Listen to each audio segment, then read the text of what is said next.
चेतनपुर गांव, जहां बरसात का मौसम था। कुछ ही दिन पहले वहां एक चाय पकौड़े की दुकान खुली थी। दुकान के बोर्ड पर लिखा था जादुई चाय पकौड़ी। गांव के लोगों के बीच इस दुकान की चर्चा थी। रामू काका, अरे आपने सुना हमारे गांव में एक चाय पकौड़े की दुकान खुली है। और पता है दुकानदार दावा करता है कि उसकी दुकान के चाय पकौड़े जादुई हैं। हाँ संतोष, सुना तो मैंने भी है भाई। तो फिर चले काका। हाँ हाँ चल। वैसे भी मौसम बड़ा अच्छा हो रहा है भाई। है देखो बादल गरज रहे हैं, चिड़िया चहक रही है। ऐसे मौसम में चाय पकौड़े मिल जाए तो भैया आहा मजा ही कुछ और है। चल चल चल। दोनों बातचीत करते हुए उस दुकान तक पहुंच जाते हैं। नमस्ते, आपका इस जादुई चाय पकौड़े वाले की दुकान में स्वागत है। आप मेरी कौन सी चाय पीना चाहेंगे? जादुई लाल चाय, जादुई मसाला चाय, जादुई मलाई चाय, जादुई कड़क चाय, जादुई अदरक वाली चाय? अरे बस बस भैया बस, आप पहले ये बताइए कि आपकी चाय जो है वो जादुई कैसे है भैया? कैसे हो गई जादुई ये? वो तो पीने के बाद ही पता चलेगा। दुकानदार दोनों के लिए चाय बनाने लगता है और साथ में पकौड़े तलने लगता है। इधर रामू काका संतोष से कहते हैं, संतोष, इसके चाय पकौड़े खाकर हम जो है कहीं दूसरी दुनिया में तो नहीं चले जाएंगे ना भैया? क्या पता काका, ये तो चाय पकौड़े खाने के बाद ही पता चलेगा। दुकानदार, जिसका नाम प्रेमचंद था, वो दोनों के लिए चाय पकौड़े परोस देता है, जिसे खाकर रामू काका और संतोष मस्त मौला हो जाते हैं। काका, लगता है हम दूसरी दुनिया में पहुंच गए। कैसे?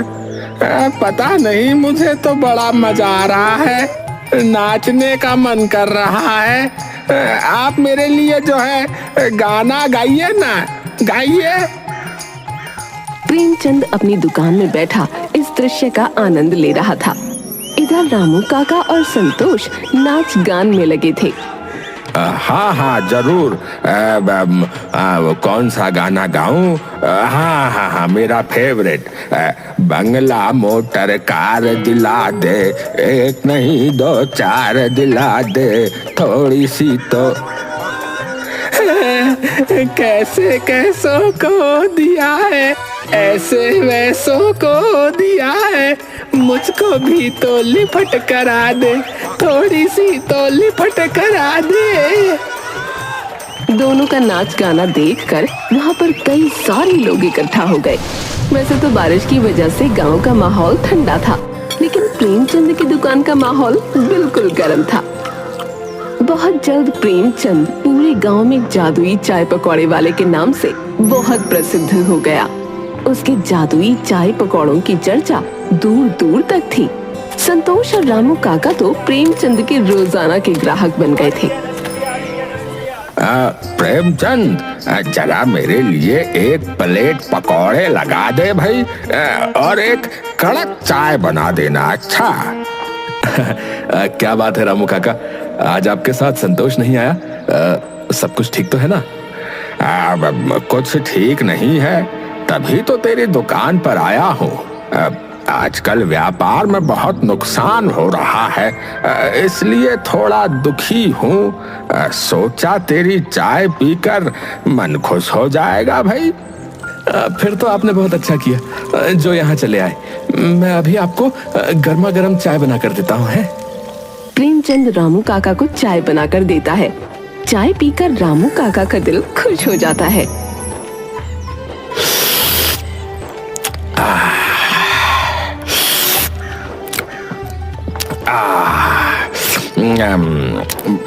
भाई प्रेमचंद, एक बात बता, आखिर तू चाय में जो है ऐसा क्या मिलाता है रे, जो तेरी चाय पीते ही सारी टेंशन खत्म हो जाती है और जो दिल है वो बिल्कुल खुश हो जाता है? कुछ खास नहीं रामू काका, बस आप सबका आशीर्वाद है।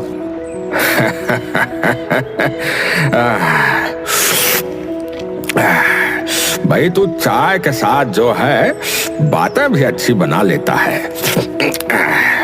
ठीक है, अब मैं चलता हूँ। है, ये ले पैसे पकड़। हाँ,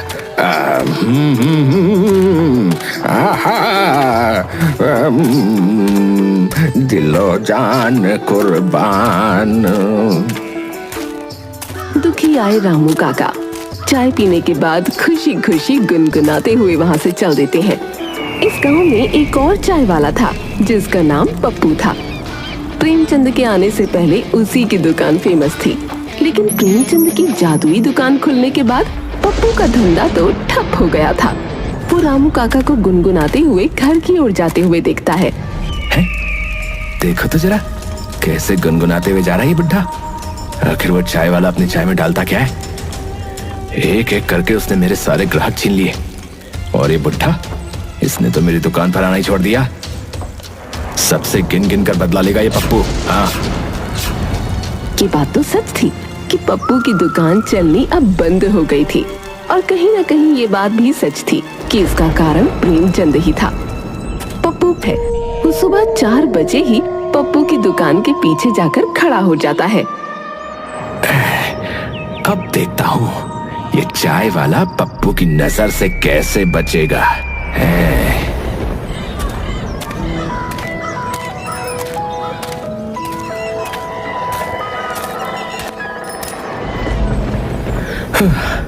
अरे बाबा, आज तो बहुत देर हो गई।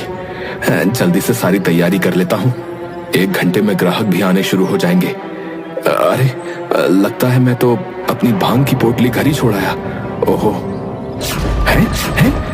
क्या कहा इसने? भांग की पोटली? तो इसका मतलब ये चाय और पकौड़ों में भांग मिलाता है। मैंने तो खामखा इसको महान समझ लिया था। इस तरह तो महान मैं भी बन सकता हूँ। अब देख चाय वाले, पप्पू तेरी छुट्टी कैसे करता है। पप्पू खुश होता हुआ वहाँ से चला जाता है। प्रेमचंद जल्दी से अपने घर से भांग की पोटली ले आता है और चाय बनाने वाले दूध में भांग की बहुत कम मात्रा डाल देता है, और साथ में पकौड़े बनाने वाले बेसन में भी। अब इतना बहुत है। हाँ, अब जल्दी से सारी तैयारी कर लेता हूँ। अरे बिरजू, आज इतनी सुबह सुबह कैसे आना हुआ? अरे क्या कहूँ प्रेमचंद भाई, सुबह सुबह जो है पत्नी से झगड़ा हो गया। चप्पल खा ली मैंने, फिर कहने लगी कि चाय नहीं बनाऊंगी, तो मैं तेरी दुकान पर आ गया भैया। अच्छा, तो भाभी का मूड खराब है। एक काम करो, अपने साथ भाभी के लिए भी ये चाय पकौड़े ले जाओ। भाभी का मूड सुधर जाएगा, देखना। बात तो तुमने बिल्कुल सही कही है। एक काम करो यार, मेरा भी पैक ही कर दो। तुम्हारी भाभी के साथ ही नाश्ता करूंगा अब तो। प्रेमचंद बिरजू के लिए चाय और पकौड़े पैक कर देता है। बिरजू घर पहुंचता है तो उसकी पत्नी गुस्से में कहती है, आ गए? किसने कहा था वापस आने के लिए?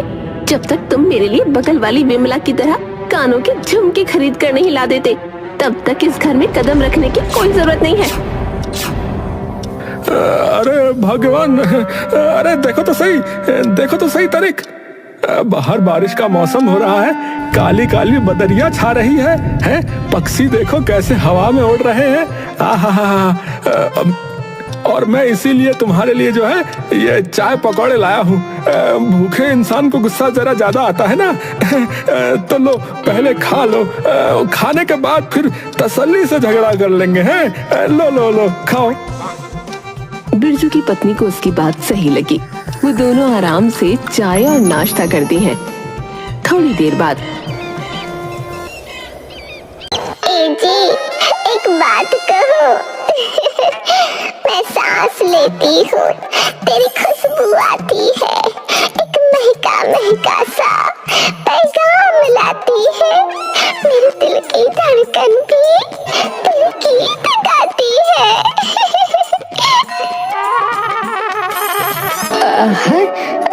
चुमकी, क्या तुम्हें बगल वाली बिमला की तरह झुमके नहीं चाहिए क्या? नहीं, मेरे पास आप हो, वही बहुत है। ये प्रेमचंद के चाय पकौड़े तो बहुत काम की चीज है भैया। बच गया इनकी वजह से आज। दूसरी तरफ पप्पू जो सुनकर गया था कि प्रेमचंद अपने चाय पकौड़ों में भांग डालता है, वो भी मार्केट से भांग खरीद कर ले आता है और अपने चाय बनाने वाले दूध में और पकौड़ों के बेसन में डाल देता है। मुझे लगता है कि इतना भांग कम होगा, इतने में तो किसी को कोई फर्क नहीं पड़ेगा। थोड़ा और डाल देता हूँ, थोड़ा और डाल ही देता हूँ, थोड़ा सा और डाल देता हूँ, थोड़ा सा और। ठीक है, बस इतना बहुत होगा। अब देखता हूँ लोग कैसे मेरी दुकान पर नहीं आते। प्रेमचंद किन किन कर बदला लेगा ये पप्पू दत्त से। पप्पू अपनी दुकान लगाता है और ग्राहकों को आवाज लगा लगा कर बुलाने लगता है।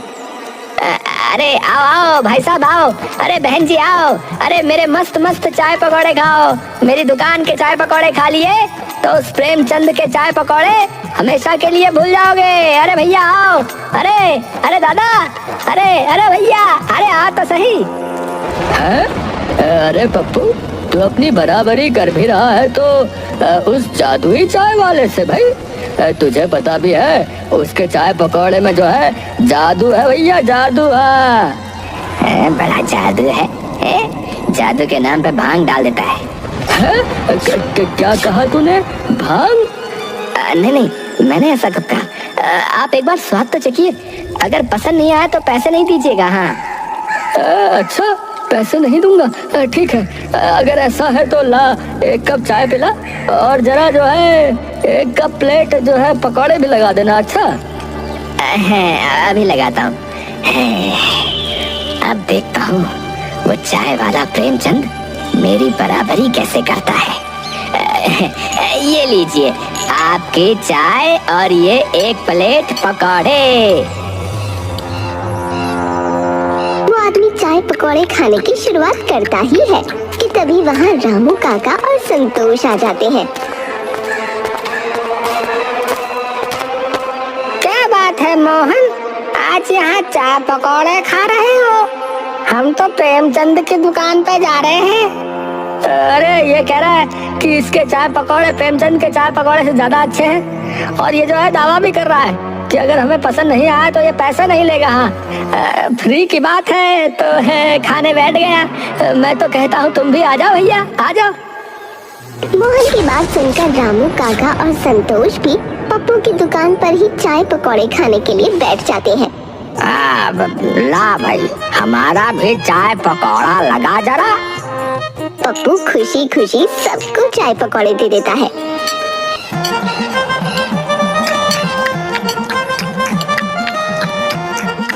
बातें करते करते वो तीनों सब खत्म कर देते हैं।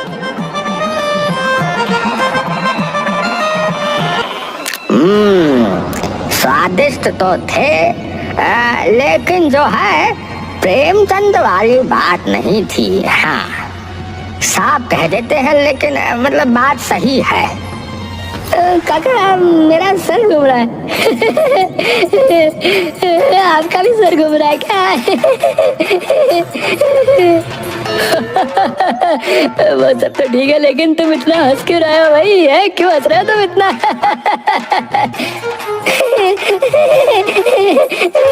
अरे हंस तो तुम भी रहे हो। अरे कितने जोर से हंस रहे हो तुम? अरे तुम दोनों को क्या हो गया है भाई? है? अरे तुम दोनों को देखकर जो है अरे मुझे भी हंसी आ रही है भैया। तीनों ठहाके लगा लगा कर हंसने लगते हैं। ये सब देखकर पप्पू थोड़ा घबरा जाता है। ये सब क्या हो रहा है? ये तीनों इतनी बुरी तरह से हंस क्यों रहे हैं? तुम तेरा यहाँ ड्रामे मत करो, बता रहा हूँ। मेरे पैसे दो और जाओ यहाँ से। हाँ क्या कहा तूने? पैसे? पैसे मांग रहे हैं रामू काका? पैसे? कैसे पैसे? अरे हमें तेरे चाय पकौड़े बिल्कुल अच्छे नहीं लगे। ऊपर ऊपर से तूने हमें पता नहीं क्या खिला दिया है। हमें इतनी हंसी क्यों आ रही है रामू काका? ए मोहनवा, काहे हंसी आ रही है रे? ए तू ही बता पप्पू, क्यों हंसी आ रही है हमको इतनी? बता ना। घबरा कर किसी तरह पप्पू तीनों को उनके घर छोड़कर आता है। संतोष की पत्नी कहती है, जी आप तो ठीक से खड़े भी नहीं हो पा रहे, क्या आप नशा करके आए हैं क्या? नहीं तो, बिल्कुल नहीं, बिल्कुल नहीं किया नशा। मैंने कोई नशा नहीं किया। वो तो हमने पप्पू की दुकान से चाय और पकौड़े खाए थे, कोई नशा नहीं किया। मैं तो गया ही नहीं ठेके पर। लेकिन आप रो क्यों रहे हैं? पता नहीं, बहुत रोना आ रहा है मुझे।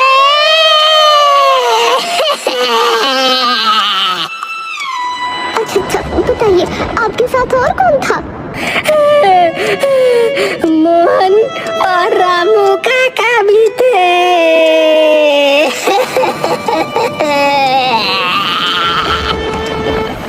संतोष की पत्नी बहुत चालाक औरत थी।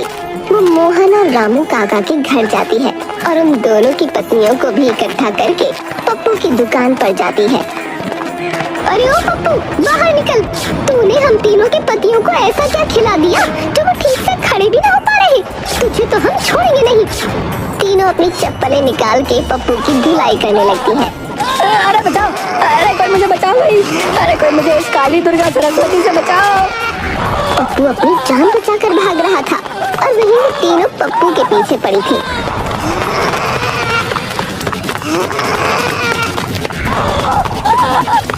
पप्पू भागता हुआ प्रेमचंद की दुकान पर पहुंचा।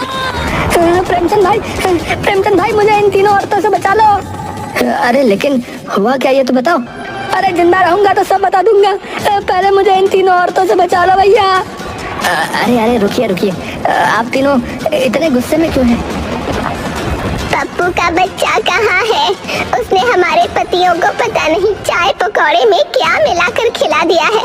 हमारे पति ठीक से खड़े भी ना हो पा रहे, कभी रो रहे हैं, कभी हंस रहे हैं, गुस्सा आ रहा है तो तोड़ फोड़ मचा रहे हैं।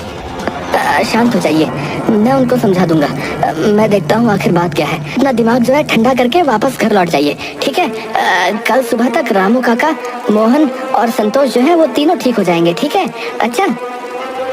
प्रेमचंद उन तीनों औरतों को शांत करता है, फिर उनके जाने के बाद पप्पू से कहता है, अरे पप्पू सच बताओ, आखिर तुमने चाय में ऐसा क्या मिला दिया? अरे वही जो तुम मिलाते हो यार, भांग। तुम्हें किसने बताया? अरे मैंने उस दिन सुबह तुम्हारी बातें सुन ली थी, जब तुम सुबह भांग की बोतलें लेना घर से भूल गए थे, तो उसी दिन की बात है। अच्छा, तो तुमने मेरी नकल की। अरे तुम्हें पता भी है मैं ऐसा क्यों करता हूँ? है पता भी है तुम्हें? मैं साधारण तरीके से चाय और पकौड़े की टपरी अपने गांव में लगाया करता था यार, लेकिन मुझ पर चोरी का इल्जाम लगाकर गांव वालों ने मुझे गांव से निकाल दिया। मेरा विश्वास कीजिए, मैं चोर नहीं हूँ, मेरा विश्वास कीजिए। मुखिया जी आप तो समझिए, मैं ईमानदारी से अपना काम करता हूँ। अरे सारे गांव वाले क्या झूठ बोल रहे हैं फिर? है मैं कहता हूँ मेरे गांव से निकल जा, अभी क्या अभी। लेकिन मुखिया जी इस बरसात के मौसम में देखिए ना, मैं अपने परिवार को लेकर कहाँ जाऊँगा? पापा अब हम कहाँ जाएंगे? अब आप अपनी दुकान कहाँ खोलेंगे? क्या अब हम सब भूखे मर जाएंगे पापा? बेटी की बात सुनकर प्रेमचंद की आंखों में आंसू आ जाते हैं, पर वो अपने आंसू छुपाते हुए अपनी बच्ची से कहता है, नहीं मेरी बच्ची, ऐसा कुछ नहीं होगा। तेरे पिता बहुत मेहनत करेंगे बिटिया, और किसी चीज की कोई कमी नहीं होने देंगे। बरसात के मौसम में मेरा परिवार बेघर हो गया था, पूरी रात मेरे परिवार ने जंगल में बिताई थी। मैं आज भी वो रात याद नहीं करना चाहता। बहुत मुश्किल की घड़ी थी वो मेरे परिवार के लिए। सुबह में जब अपने परिवार के लिए खाने की तलाश में निकला था, तो मुझे वहां पर एक बाबा मिले। बाबा बाबा मेरा परिवार रोड पर आ गया है बाबा। मुझे उस गलती की सजा मिल रही है जो गलती मैंने की नहीं। बाबा मेरी मदद कीजिए बाबा जी। बेटा, मैं तेरी समस्या को समझ सकता हूँ, परंतु मैं कोई भगवान नहीं हूँ जो कोई चमत्कार कर दूं। हाँ, परंतु मैं तुझे एक भभूति देता हूँ। तू एक काम करना, तो उसे भांग की पत्तियों के साथ अपने चाय पकौड़ों में मिलाकर दुकान लगाना। ये भभूति लोगों के दुखी जीवन और कष्टों को दूर करेगी। बाकी अपने परिवार की नैया तुझे स्वयं चलानी होगी बेटा। जी बाबा जी, धन्यवाद बाबा जी, धन्यवाद। मैंने उन बाबा जी से मात्र मदद मांगी थी। मैं नहीं जानता कि वो मेरे बारे में इतना सब कुछ पहले से कैसे जानते थे, परंतु उनकी बातों से मुझ में बहुत आत्मविश्वास आया। मैं अपने परिवार को लेकर फिर इस गांव में आ गया और अपनी सारी जमा पूंजी इस दुकान में लगा दी। बस यही राज है मेरा। तेरी कहानी तो बहुत तेरी कहानी सुनकर बहुत दुख हुआ दोस्त। मुझे साथ ही माफ भी कर देना दोस्त। मैंने बिना तुम्हारे बारे में जाने तुम्हें गलत समझा। उस भभूति को भांग के साथ इस्तेमाल करना था, इसलिए मैं उसे भांग कहता था और तुमने गलत समझ लिया। अरे तो मैं भी क्या करता, तुम अच्छे से जानते हो। तुम्हारी वजह से मेरी दुकान बिल्कुल ठप हो गई है। मेरा भी तो परिवार है ना, मैं भी अपने परिवार में इकलौता कमाने वाला हूँ। अब मैं समझता हूँ दोस्त, क्यों ना ऐसा करें कि हम दोनों साथ मिलकर काम करें।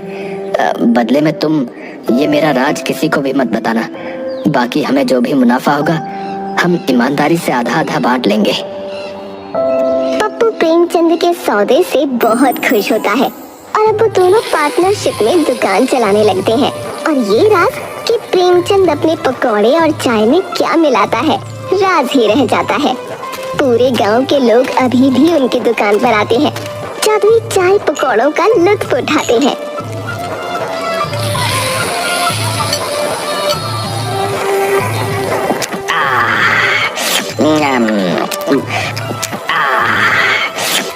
और हंसते मुस्कुराते गुनगुनाते हुए घर चले जाते हैं।